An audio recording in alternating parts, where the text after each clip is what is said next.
ఇప్పుడు ఈ అంశం ఎంత జరుగుతోంది, జూనియర్ ఎన్టీఆర్ ఎక్కడ స్పందించలేదు. ఫ్యాన్స్ తరపున మీరు మాట్లాడుతూ ఉన్నారు, కమిటీ మెంబర్గా కూడా ఉన్నారు. మీరు ఈ ఇన్సిడెంట్ తర్వాత జూనియర్ ఎన్టీఆర్తో మాట్లాడారా? లేదండి, జూనియర్ ఎన్టీఆర్ గారు అందుబాటులో లేరు, ముంబైలో ఉన్నారు.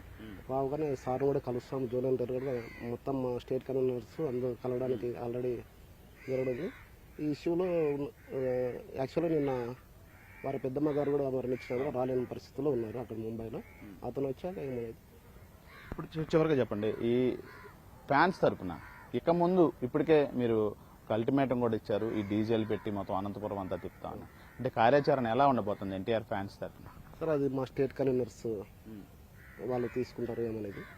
మనం ఓనే దాంట్లో కమిటీ మెంబరు వాళ్ళు ఎలా తీసుకెళ్తారు అనేది చూడాలి.